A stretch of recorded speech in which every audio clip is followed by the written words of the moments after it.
Hey there. Hi, everyone. Happy Saturday, April 19th, 2025. Easter weekend, Passover season, Resurrection Sunday, spring. Spring is in the air. We love it.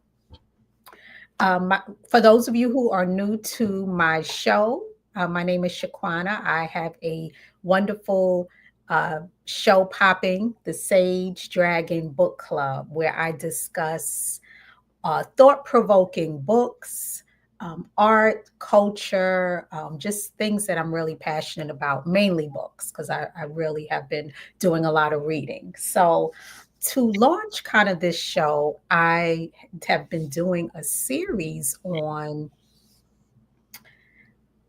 Overcoming, Michelle Obama's um, workbook.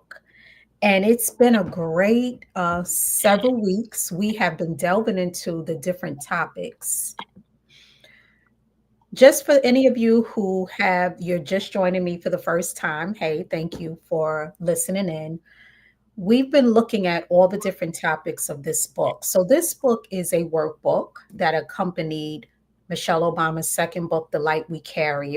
This book is more of an interactive book. So, it's one of those things where if you are interested, I would encourage you to purchase it. Where I usually plug libraries during these times, but because there's so many journal prompts and exercises, it's good to have your own copy. I purchased a couple of copies for loved ones. And the book has been going deals with these topics on how we can build resilience, live with as much peace, joy, softness, light as possible during the times we're in, very distressful times. And I really appreciate Auntie Shell's approach in it because she comes flat out and says it's not meant to be a miracle book. There's These are kind of challenging times we're in, and these different suggestions are tools for us to add to the different tools we need in our lives to support us mentally and physically and spirit wise. So she had six topics. So we have been talking about each one. We started with small power and moved on to being comfortably afraid, getting into how we conquer fears or learn to live with fears and anxiety rather than thinking that it's something that as humans we're going to be fearless. So understanding and recognizing that fear is a part of life, but not letting it paralyze you.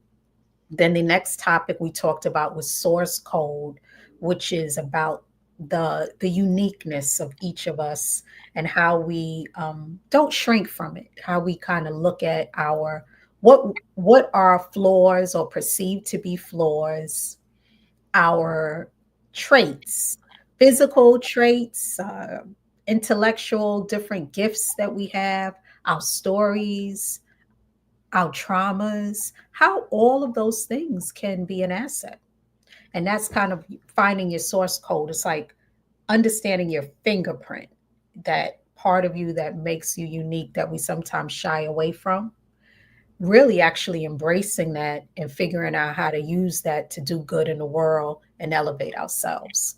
Then we talked about showing up, which is just being there for one another as friends and partners and community, building that community that is so needed. Then we talked about the kids are all right last week, which is parenting and how to parent, um, and, as our children move through the different journeys of life. And then now, final topic, going high. We know it. We going to discuss a little bit more about that infamous saying. So, how high? Auntie Shell gives background on page 177 of the, if you have the book, she talked about the line, and going high was a way to describe a choice she was trying to make. of doing, being, trying to do what's right. And it's harder. And she said, to tell the truth, you do your best by others, keep perspective, and stay tough.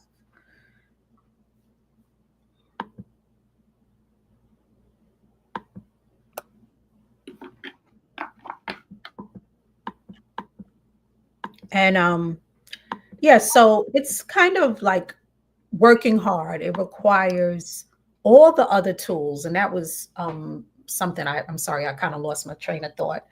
But the reason why Auntie Shell said that she wanted to finish the book on this note is it builds. So many of the other tools you need to go high, because it may be a misconception that, and we're going to talk more about it in this um, episode.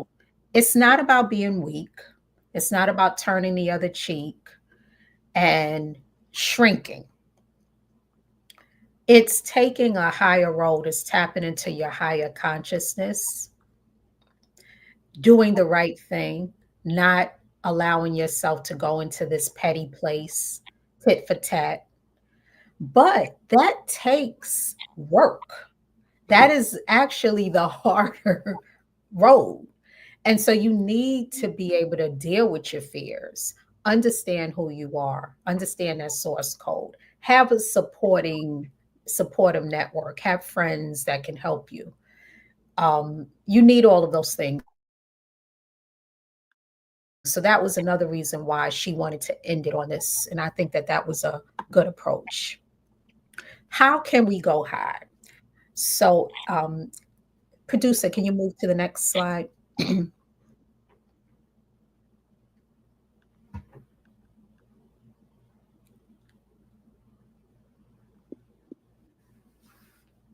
Next one.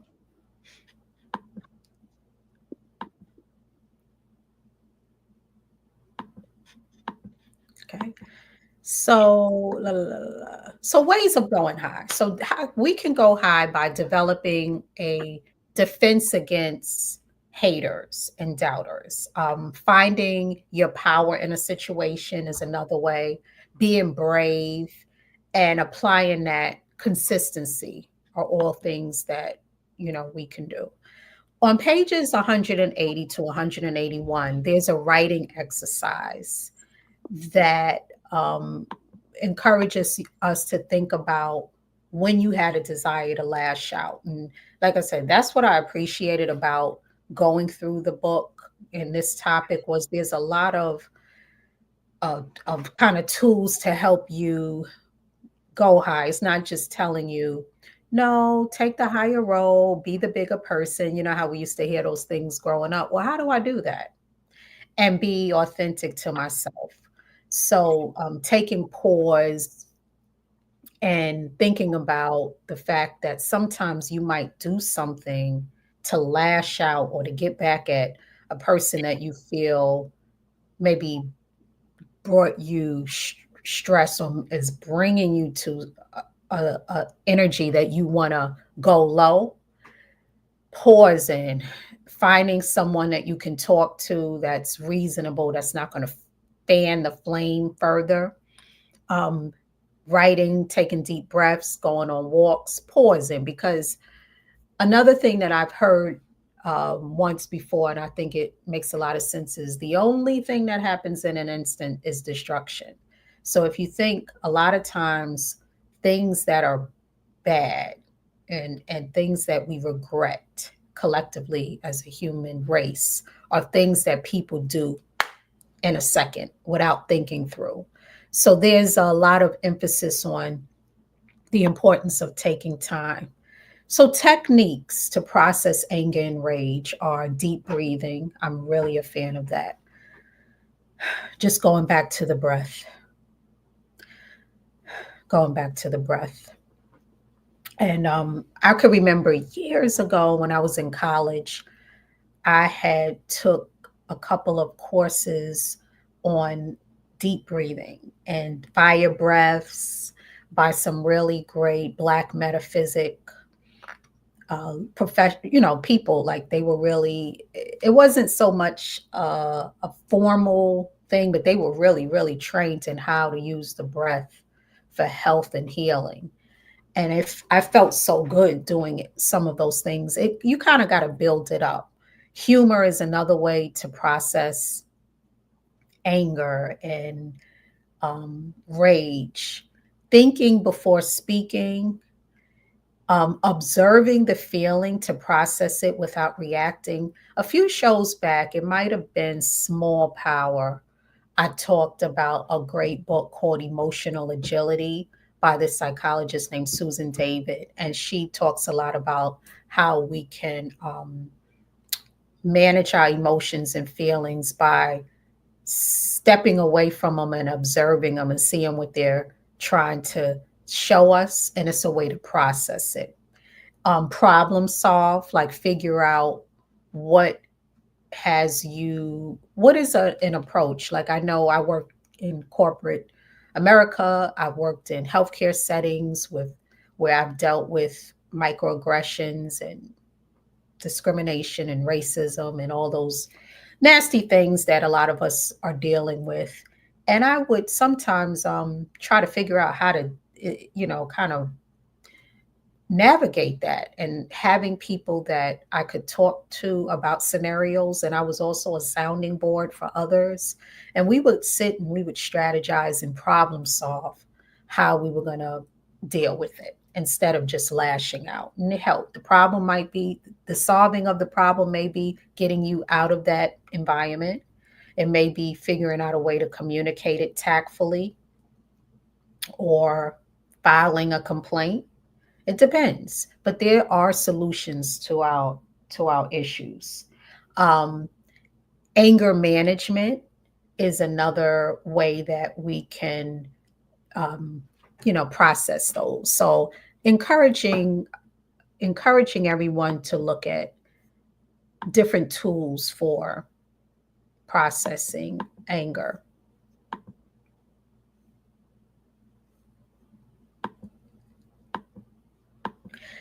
And as I was preparing for this show, I came across a video that I'm going to try to show. It's called Anger as an Asset by Delonte Greer. It was a TED Talk.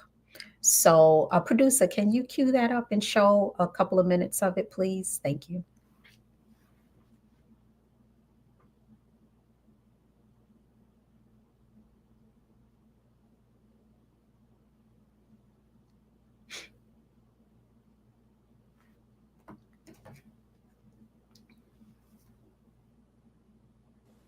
Let me ask you a question. What is your relationship with anger? And before answering, take a second to really think about it. Do you know your triggers? Are you aware of how you usually react with others? If so, would you consider yourself the type to lash out? Would you typically go cry in a corner? Or maybe you're like me, where you'll keep it bottled in until someone offers you a TED Talk. Now, I don't really like to be labeled as angry, but let me share with you how harnessing this powerful emotion and using it as an asset has led to some of the most incredible moments of my life. Now, full transparency, this is not a fairy tale. However, there is a good ending. And although I can remember the story as if it were yesterday, I want you to use your imagination to imagine me as an 8-year-old boy. And it shouldn't be hard. I pretty much look the same. It's a few feet shorter, less facial hair, same size head. And if you swap out the suit for some pajamas, you pretty much have the vision. Now, on this night that we're going to discuss, I laid in the bed pretending to be asleep until I heard a noise. It sounded like papers ruffling.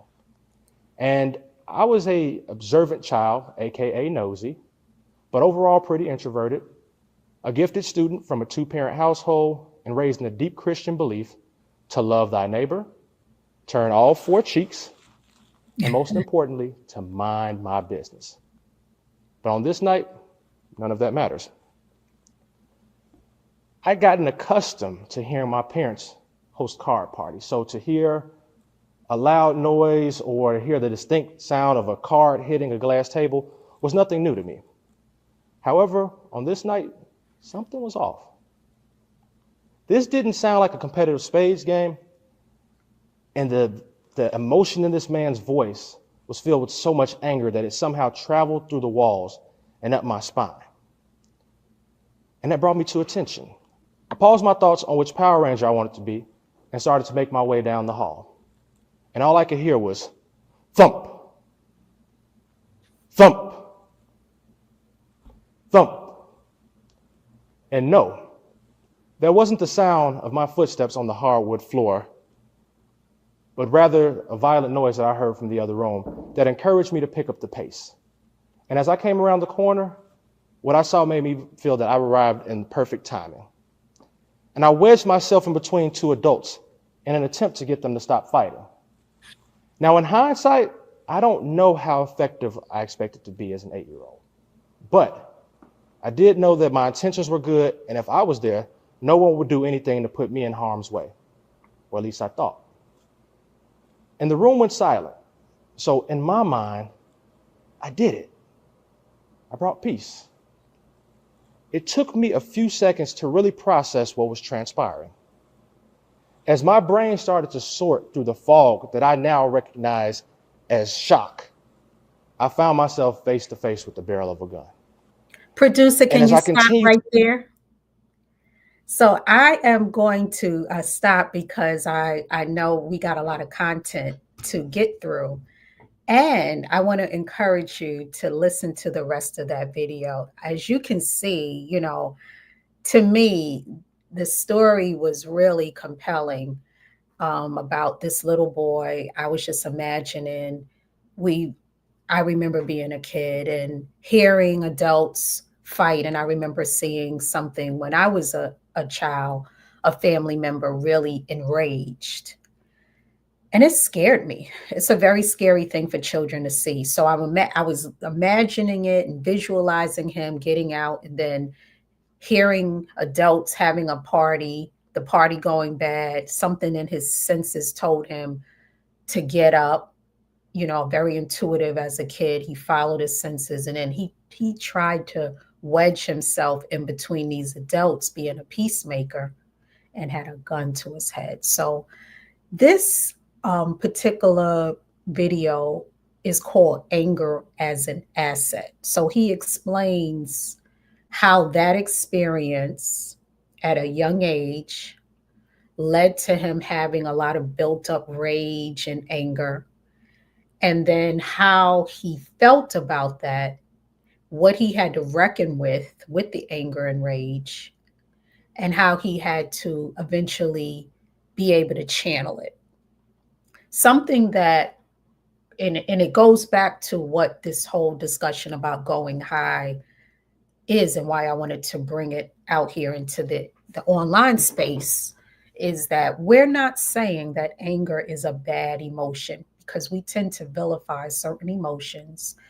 And especially in our society, we're encouraged to be happy all the time. And if you're not happy, you're a negative person, you're a hater. We know that there are reasons people have anger and rage, individually and as groups and as collectives. What we need to figure out is how to be healthy ways of channeling it. And this is not a one time discussion. I think this is something that we have to, as a society, keep talking about. There was just another shooting, I didn't even really read much about it, but there was another mass shooting at a university 3 days ago in Florida. So this rage that people are having, this individual rage, and the horribleness, the wretchedness that is being put on the world as a result of someone's rage, we've got to figure out how to help people channel it. And it starts with all of us, because we're human and we all get mad. Things frustrate us. But there are ways that we can deal with this. And one way is not repressing it. So we're not telling people to do that. And that was something I really wanted to emphasize. And I thought that video did a good job of it. So check it out, Delonte Greer. There's a quote here on page 184 where Auntie Shell says, going high is like drawing a line in the sand, it's a boundary. We can make a moment to consider which side of this do I want to be on. It's a reminder to pause and be thoughtful, a call to respond with both your head and your heart. And, also, I've been involved in a couple of years ago. My daughter was part of a pageant system, High School America, and they have a huge campaign that they ask all of the uh, girls that participate in this. And I think it's a really good one. It's called BRAVE, it's an acronym for Building Respect and Valuing Everyone. And it's really to try to promote a reduction in bullying. And they encourage the girls to figure out unique ways to get this message out there in the schools and your churches and your different social circles.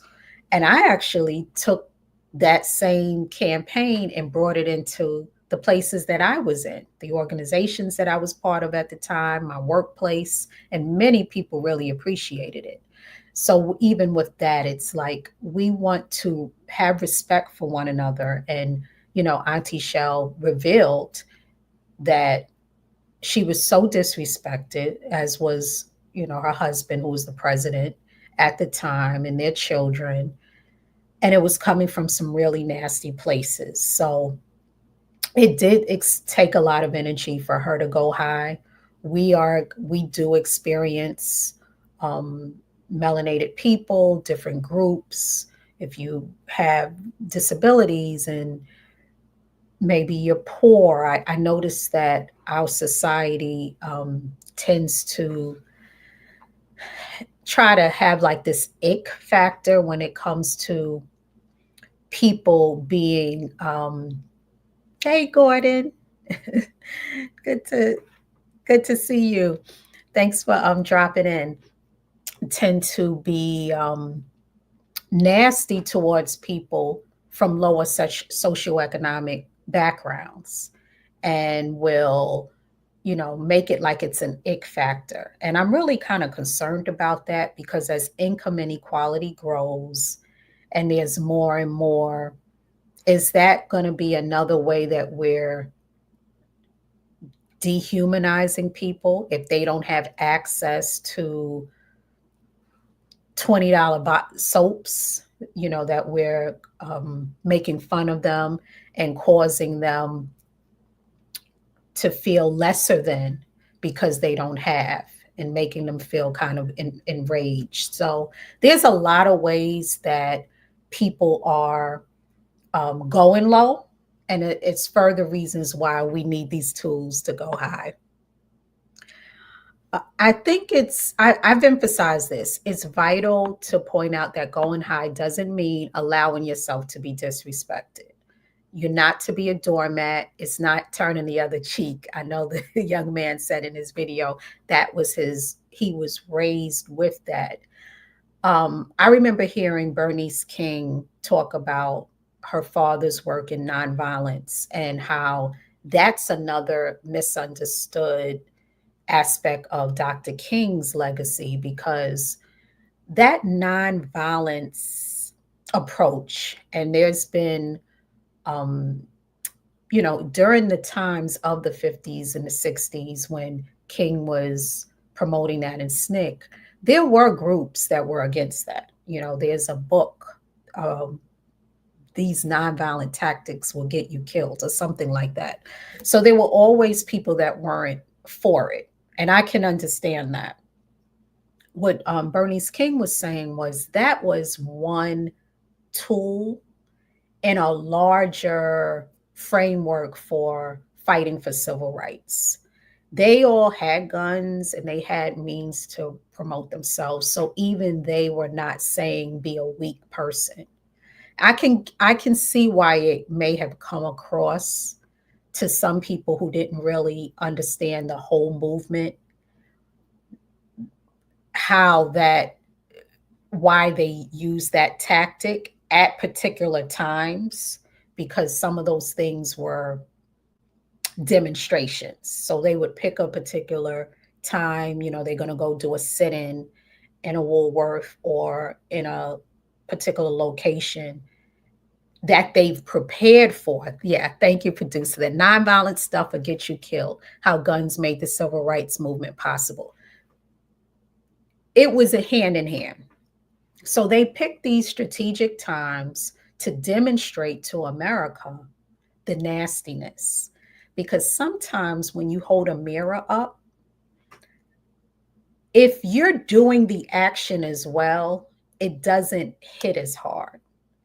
If you're showing someone what they're doing is disgusting without you doing it, and I've actually done this. So I could remember being in a work setting where we were explaining to another organization that they weren't behaving properly. It was like a community type of project, and they kept taking the credit for stuff. And they were really angry that we were pointing this out.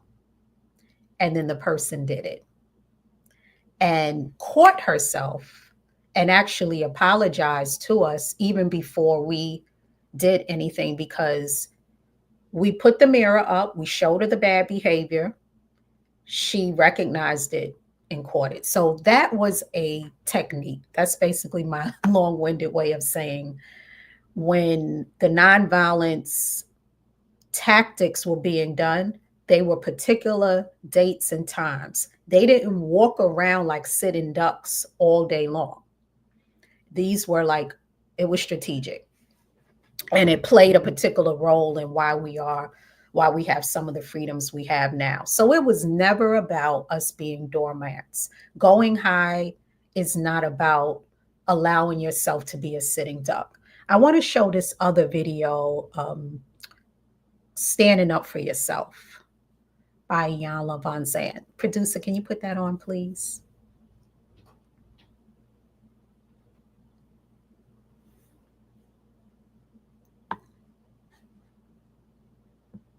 Rise, I don't want to be confrontational with anyone. Why not? Well, let's change the word. Carefrontation. Not confrontation. I care enough about myself and my needs to let you know what is and isn't acceptable. Yeah. You, not here. I ain't the one. Otherwise, you'll teach yourself that your needs are not important. And they are. And you are the strongest advocate you have. You only get one vote. Vote for you. Because a vote for you is a vote for your children. A vote for you is a vote for God.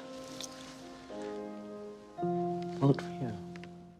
Hi, YouTubers. Okay, thank I'm you, excited to producer. get. So, yeah, so I thought that was a great clip. Auntie Iyanla saying, look at it as carefrontation. Some of us, we have a spectrum. We have those of us as a collective who are very comfortable with confrontation, live for it, breakfast, lunch, and dinner, ready for it. We have some people who avoid it at all costs. Neither extreme is comfortable or rather healthy. We conflict helps us with life. Sometimes when you talk through things, I have had situations where I may have felt like, I really don't want to have this conversation. And then when you get to the other side of it, you're like, oh my goodness, I'm so glad we talked about this. I'm so glad we addressed this. Over the years, I've gotten a lot more comfortable with conflict. I don't even really avoid it as much anymore, unless it's on purpose, where it's like, I'm weighing if something's even worth it, like choosing your battles, because that's a little bit of a different thing than having something that needs to be dealt with and figuring out when you're going to deal with it in the course of your day or your week. So she put it as, look at it as a form of self care. So in order to go high in life, you have to address things, address it in a way that works. There's another resource that I came across. It's a blog called The Overwhelmed Brain. And I was just looking for strong examples of positively positively standing up for yourself. And this is an online resource. So the person shared a story about how he went into business with a friend, and immediately he regretted the decision. And it was making him physically sick because he didn't want to go back on his agreement. And he had put money into it and everything, but he just didn't feel like it was good. So time went on. He kept letting it linger. And then finally, he talked to his friend about it. And his friend was like, oh, if you really feel that way, we can still continue to be friends, but you don't have to stay in this business endeavor. He felt such a sense of relief because he thought the friend was going to cut him off and not be friends with him anymore, when really the friend appreciated the fact that he came to him. Now, the friend could have gone that route, but the stress, either way, he realized that he had to deal with it. So I thought it was another good example about how you have to have courage and communicate. And those are ways to help you, can take care of yourself. Can you play that? There was a comment that just flashed across the screen, and I wanted to try to address it. Something about carefrontational is a whole wave. Do you think just changing the wording makes that much difference? Um, Makes about being braver? I think so, because sometimes words have energy, and one word, we look at things a certain way when with a particular word, and then you can kind of say, this is about caring for myself. So it may depend on the person. Sometimes a word change isn't really the thing that makes the difference. But I think what Iana often tries to do is reframe things. And her style is doing it through word changes. And that was a show, so she had to kind of add the dramatic flair. But if you peel the onion back, I think she's just trying to say, reframe what you think about conflict. Because the woman was very afraid of confronting, I think it was her significant other, or I didn't really see the whole episode, but she didn't want to put her needs out there because she was afraid. And Iyanla was just trying to say, well, don't look at it like that. Look at it as you're putting your needs forth. So whether it's a word change or looking at it as looking for like a strategy, it's kind of just about how do you reframe something that you once thought was a negative thing to help you move towards doing it. Because we do get afraid and we get paralyzed. So that's my kind of thought on that. And thank you for that comment. On pages 186 to 188, Auntie Shell shares that going high um, allows her to, it's not really about these performative actions like liking a post. And that is, so what she was saying is it's easier to feel like we're going high by doing simple performative actions, putting something on your shirt and walking around. And what she was kind of like pushing us to think about is, how can we make more lasting changes than just those surface level actions? So it was more of a prompt, and there's a space in the book that you can journal about that, go a little deeper in the actions. And then, she got into pages 200 and 201 where she talked about restoring and replenishing. And for her, like during those White House years, they were taxing on her because she's really not a political person. And she said she got a lot of restoration through being around children. And so she was encouraging all of us, and I'm sharing the book, that the knowledge that I got from this book with people who may not have read it.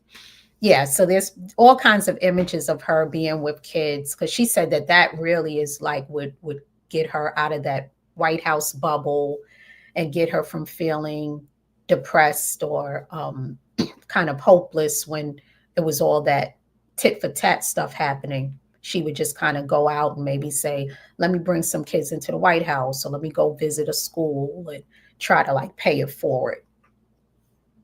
I think there's another comment coming forth. So let me see if I can get to it.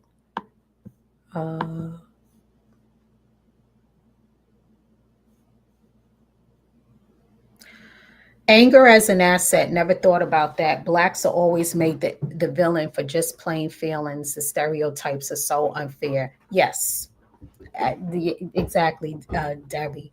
And that's why we want to keep having these conversations about how we take our anger, our pent up, even our fears, traumas, because that was what she was talking about in the source code, and make these work for us, channel them. I think the online space we're going a little too far with. I'm not saying not to use it, but there's other spaces that might be better spaces for us to kind of like channel this stuff, because now it's kind of being unproductive, going back and forth with people. You don't even know if some of these people are real. They might be bots just trying to gather information, and you're taking it, it's sucking a lot of your energy out. um let's see. One of the other points that was really made on pages 186 was that emotions are not plans. So Auntie Shell was saying that if you angry and upset about something, it's okay to stew and vent, but then figure out a way to create a plan. And that's what I was talking about earlier about, experiences that I may have had at work with those microaggressions, and we would try to create a plan for it instead of just having five conversations with five different people and regurgitating it and continuing to traumatize myself and have those cortisol hormones be released, and I'm getting physically sick on a cellular level.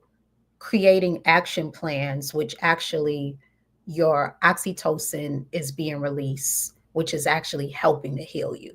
So mind, body, and spirit are all connected. So when you're engaging in just that constant talking about it without any positive actions, you're making yourself sicker.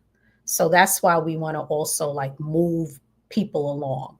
So are there people in your life that you can talk to that can help you spur towards action? If you want to have that one venting conversation with that one person that's going to like listen, maybe not have it 5 times unless you're going to be able to move towards an action.